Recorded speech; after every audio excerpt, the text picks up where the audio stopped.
com toda a minha dificuldade, eu ando com o meu Jesus. E para alguns, é difícil entender que o viver é Cristo, meu filho, e o morrer é lucro.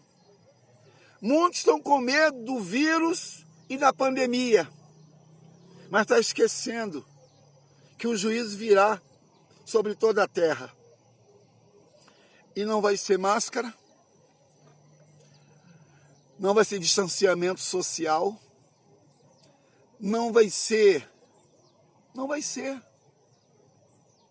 Se você não se converter dos seus maus caminhos, você pode não morrer do corona, mas tu pode morrer eternamente, porque o juízo virá. Sabe o que Apocalipse diz? Que muitos homens procurarão a morte, e a morte fugirá deles. Você deveria pensar, porque eu penso nisso. Eu tenho medo do juízo do Senhor. Tenho medo que Ele está às portas, a qualquer momento. Ele pode abrir os céus. E eu não sei como é que seria. Eu não imagino como seria o céu se abrir. Aleluia. Eu não imagino como é que o céu se abriria, como é que seria. Não tem como o homem pensar ou imaginar. Mas uma coisa eu sei. Ele voltará para buscar a sua noiva. Nesse grande dia, eu quero ser um dos tais. E perseveravam na doutrina dos apóstolos. E disse Caleb em Josué capítulo 14, que Moisés tinha dito, você leia, meu irmão, depois você leia, filhos, leia a palavra, leia a Bíblia, crente. Está lá no texto. E Caleb disse que onde eu colocasse os meus pés, seria meu por direito. Sabe por quê, Josué? Porque eu perseverei no Deus de Israel. Porque eu perseverei. Aí, em outra versão diz, eu servi fielmente ao Senhor teu Deus. As mensagens, meu irmão, pode ser dura, mas tem uma direção. Eu não prego porque eu quero bater em você. Sabe por que eu prego? Porque esse é o meu chamado. O meu chamado não é para massagear ego. O meu chamado não é para puxar saco. O meu chamado não é para enriquecer ilicitamente. O meu chamado é para propagar aquele que faz, aquele que é eficaz e a guerra. Aleluia.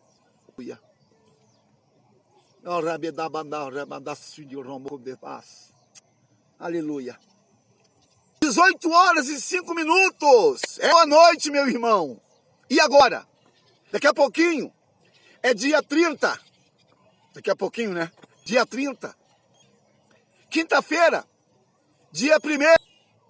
Sexta-feira, dia 1º.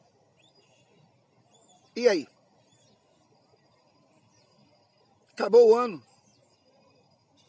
E o que você fez?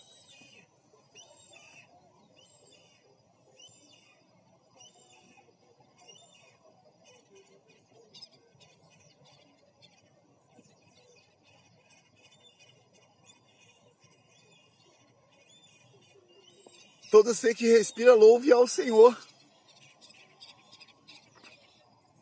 Estão louvando ao Senhor as aves, que não trabalha, nem junto em celeiro. No entanto, o nosso Pai as alimenta.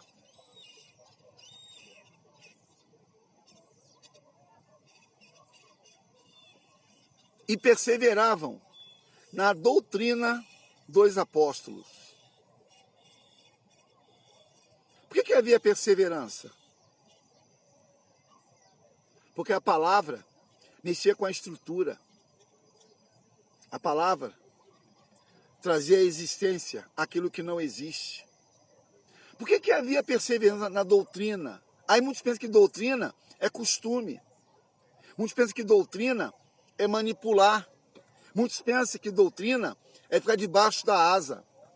Doutrina é o ensino da palavra. O que eu posso oferecer para você, meu irmão, é a palavra de Deus. Quanta gente, irmãos, se empolga com os mistérios, mas não se alegra com aquele que tanto pode matar a nossa alma no inferno.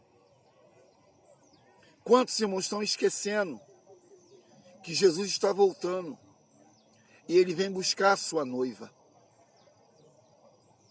Quantos estão esquecendo que o juízo virá a qualquer momento?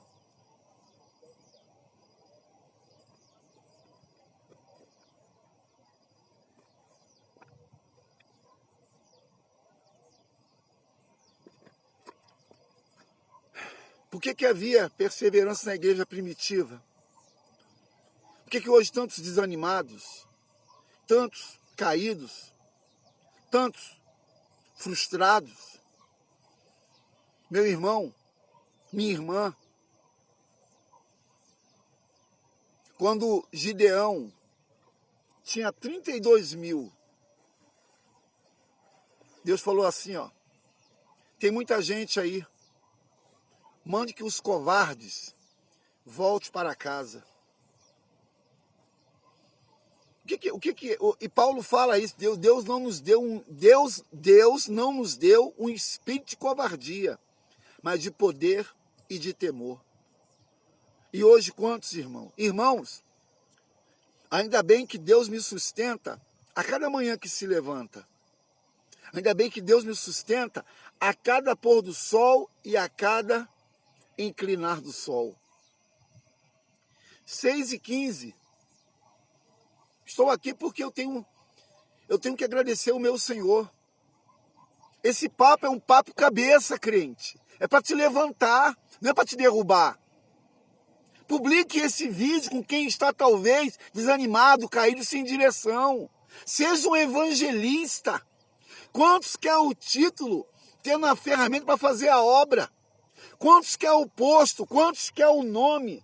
Enquanto nós temos todas as ferramentas. Porque, meu irmão, naquele grande dia, o que você fez para o Senhor está escrito nos livros. O que você fez para Jesus está escrito. Nada ficará no esquecimento, não. Esse momento agora que eu estou aqui, dia 29 de dezembro, às 18h10, eu estou falando para você, hoje, e você vai ouvir o Senhor falando, olha, naquele dia, eu enviei o meu filho para falar com você. Por que você não ouviu? Por que você não se posicionou? Por que você não orou junto comigo? Por que você não transmitiu essa mensagem para aqueles que estão perdidos e sem direção? Meu Deus, como o diabo hoje sabe como distrair muita gente. Tem gente, irmãos, eu ouvi uma pessoa falar assim, abra sua Bíblia em Abacuque. Nem existe Abacuque na Bíblia. Abre em Sofonias, piorou. Abra em Naum, lascou. Por quê? Porque não existe familiaridade com o manual da fé e da prática. Meu Deus, Jesus está voltando. E a apostasia, olha bem a colocação, meu irmão. A apostasia não é por aquilo que você está fazendo, mas é por aquilo que você não está fazendo. Você entende isso? Quando eu não medito na palavra, por que Josué, ele foi até Caleb e disse o que disse? Porque lá em Josué capítulo 1, só você ler a sua Bíblia. Deus falou assim, assim como fui com Moisés, assim também serei contigo. Dispõe-te agora, desce ao Jordão e faz esse povo entrar onde eu prometi a Moisés. Podemos fazer melhor hoje. Podemos andar de forma melhor. Podemos ser conduzidos de uma forma que Deus aprove, que Deus se agrade. Hoje, a gente sabe que existem muitos irmãos que, infelizmente, poderiam estar muito longe, talvez não estão em lugar nenhum. Deus está falando com você nessa tarde. Seja um instrumento do Todo-Poderoso. Faça a obra, como Paulo disse, a obra de evangelista. Muitos querem ter o título, mas não quer fazer a obra. E fazer a obra não é ter gravata, paletó. Fazer a obra não é ter gravata e paletó. Fazer a obra é dizer, como disse Isaías: eis-me aqui, envia-me a mim. E quantos hoje querem ser enviados? Hoje muitos querem ir para a Europa, mas não querem ir na favela. Hoje muitos querem ir na Europa, mas não querem ir no beco, na viela. Hoje muitos querem ir para os Estados Unidos, mas não quer dar testemunho no bairro que mora, na rua que mora. Como você é conhecido na rua que você mora? Qual é o seu testemunho? A palavra começa em mim, não começa em você. Eu sou apenas um instrumento de Deus, pela graça, pela misericórdia, para poder falar aquilo que eu falo. Aí, terceira coisa, segunda coisa. Primeira coisa, e perseveravam na doutrina dos apóstolos. Segundo, na comunhão. O que é comunhão? A palavra comunhão no grego vem de koinonia. Estar juntos, debaixo do mesmo propósito. Em Atos 1,14 diz que estava o povo unânime em oração no cenáculo, crendo em uma promessa que desde Abraão vinha sendo dito que o Messias prometido viria buscar o seu povo e haveria um derramar do Senhor sobre toda a carne. A carne é a matéria-prima para a realização do propósito. E a igreja primitiva orava. Havia 120 pessoas que oravam no mesmo propósito. A questão é, até quando eu oro e até quando eu creio que Deus está fazendo ou falando? Até quando eu entendo que Deus está agindo e eu não estou perdendo meu tempo em fazer o que eu estou fazendo? Até quando? Esse monte é um mistério, irmãos. Esse monte aqui é um mistério. Vem pessoas aqui para orar que eu não entendo. Mas, se vieram orar, não sei. Estão indo embora, também não sei. Mas, vamos continuar a mensagem.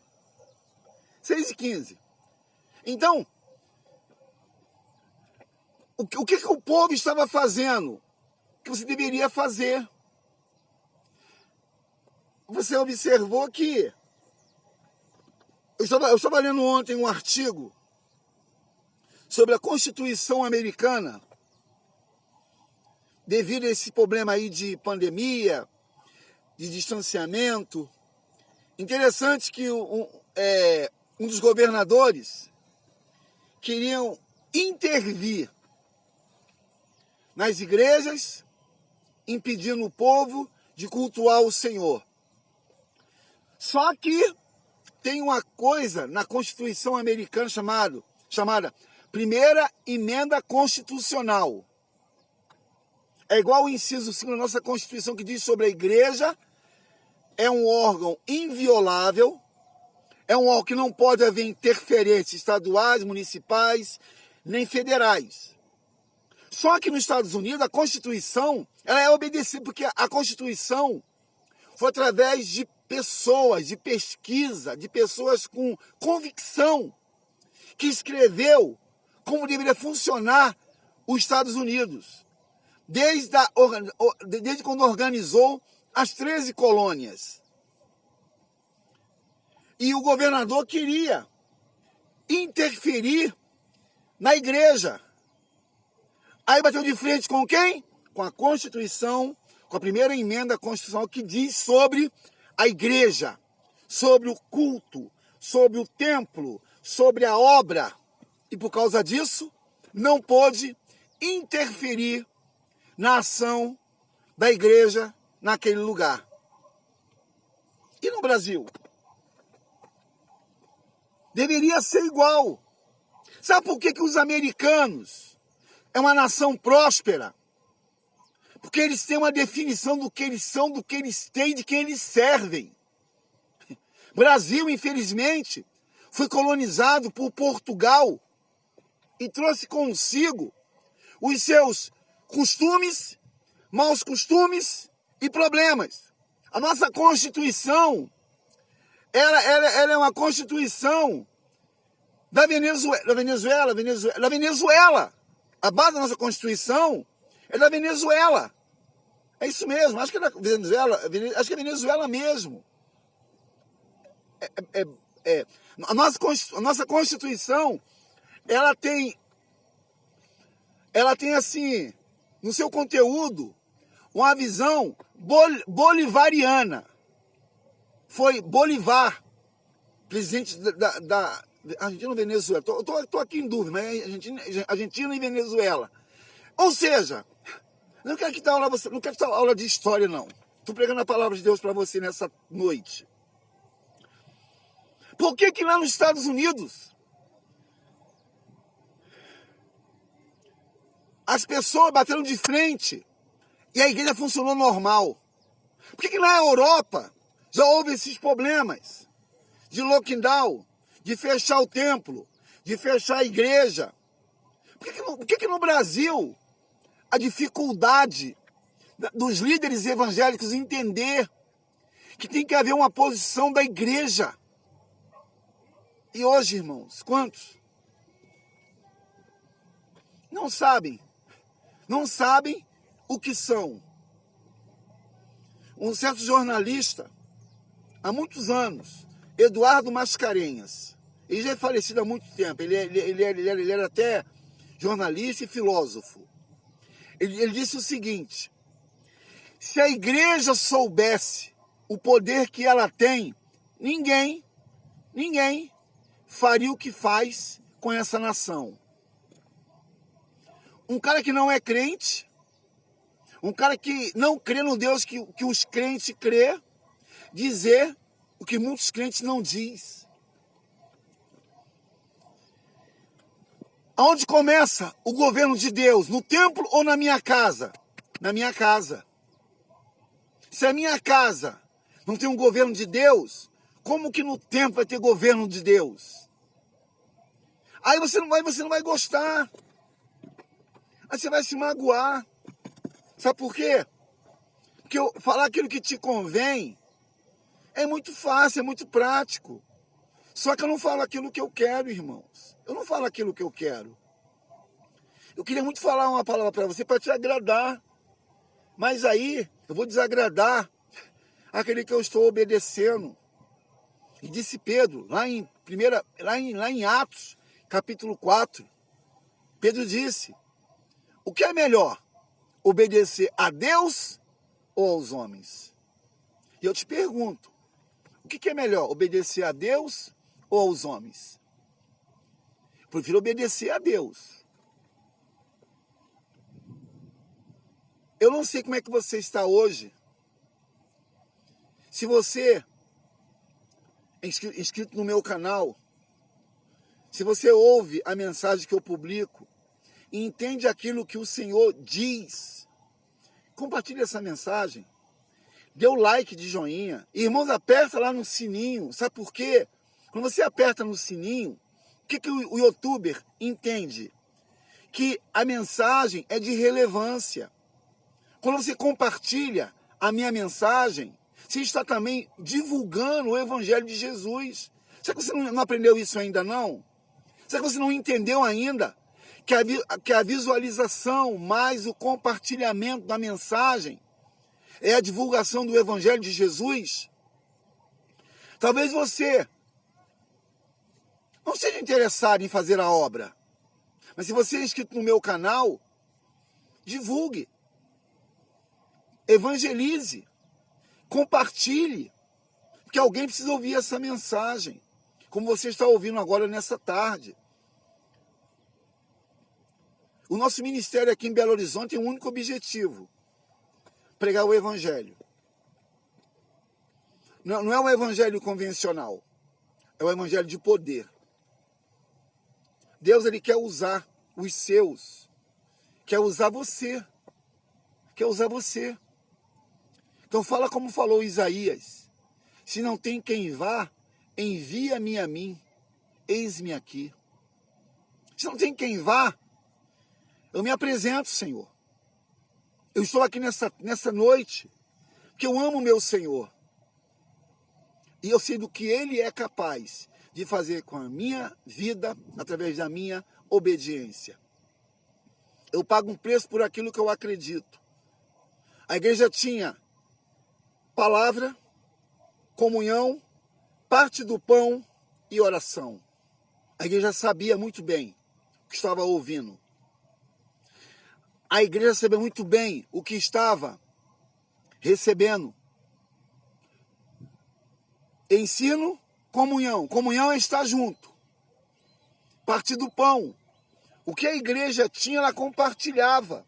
Essa palavra é para você compartilhar, não é para você reter ou ficar achando legal, não. Você ouviu, entendeu? Compartilha.